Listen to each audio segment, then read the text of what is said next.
Mga kapuso, umakyat na po sa halos 9,200 ang bilang ng tinamaan ng Ebola sa buong mundo. Halos kalahati rito ang namatay na. Kaya naman pinaigting pa ang seguridad sa bansa para hindi na makapasok dito ang nakamamatay na sakit. Silipin natin ang paghahanda ng Bureau of Quarantine sa NAIA Terminal 1 at naroroon ang kasama nating si Susan Enriquez. Susan. Rhea, dahil ay inaasahan ng pagdagsa ng mga pasahero ngayong papalapit na ang holiday season, manggagaling sila sa iba't ibang panig ng mundo, no? At dahil dyan ay talagang kailangan yung puspusang paghahanda laban nga dito sa sakit na Ebola, no? Dahil doon sa mga dumarating na pasahero. Ngayon, 2 steps forward ang ginagawang paghahanda ng ating mga health personnel, ng quarantine personnel dito sa NAIA. Kasama natin si Dr. Ramon Barlizan, siya yung quarantine officer. Ipapakita niya sa atin kung ano yung gagamitin nilang suit, ano? O kagamitan kung sakali magkaroon sila ng suspected case ng Ebola. Halimbawa, may pasaherong dumating at posibleng meron siyang Ebola. Ito yung kanilang susuotin. Magandang umaga po, Doc. Magandang umaga, ma'am. Okay. Itong nakikita natin ngayon, Doc, ito po, no, parang spacesuit ito, no? Parang astronaut. Ano? Ito po yung nakikita natin suot sa TV ng mga doktor, medical personnel na nag-aasikaso doon sa may mga kaso ng Ebola? Yes, ma'am. Ito po yung tinatawag na Personal Protective Equipment o PPE, no? So, ito pong gamit natin, ito rin yung ginagamit sa Africa, no? So, ito pong klase ng personal protective equipment na to is impermeable, no? Ibig sabihin, ang protection na pwedeng ibigay ay laban sa solid o liquid na chemical, no?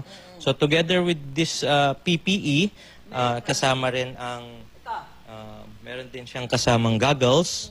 Meron din siyang Okay, this protects the eye, no? So dahil mucosa, alam naman natin ang Ebola, nakukuha yan or naililipat through body fluids, no?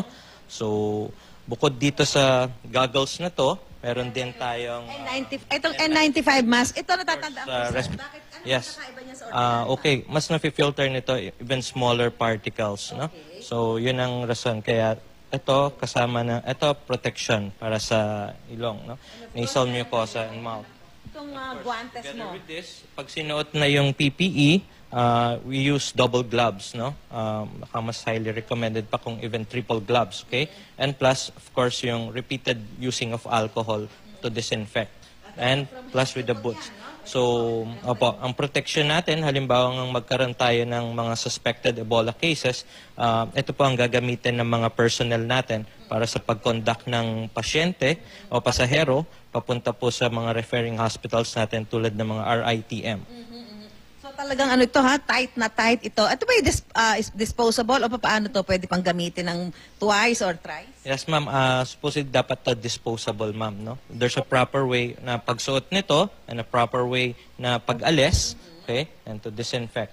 Aside from the, you use it, merong zipper, and aside from that, meron pa pong tape, okay? So, may tape pa po yan. So, you're really covered or you're really protected.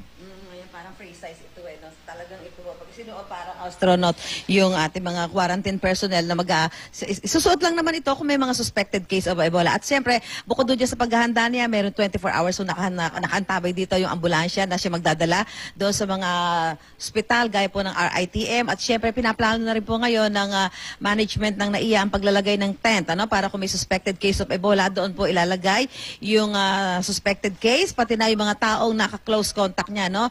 Doon sa plano ho nilang ilagay na tent dito dahil ang sinasabi nga po, ang Ebola ay hindi naman po ito airborne, ito po ay close contact. So kung sakasakali, yung mga tao lang na nagkaroon ng close contact doon sa mga suspected Ebola, ang ilalagay doon sa plano nilang ilagay na malaking tent dito po sa NAIA. Maraming salamat po, Dr. Ramon Barlizan, ating pong quarantine officer dito po sa NAIA Terminal 1. Kaugnay po ng ginagawang paghahanda ng ating pamahalaan laban po dito sa sakit na Ebola. Balik sa iyo, Rhea.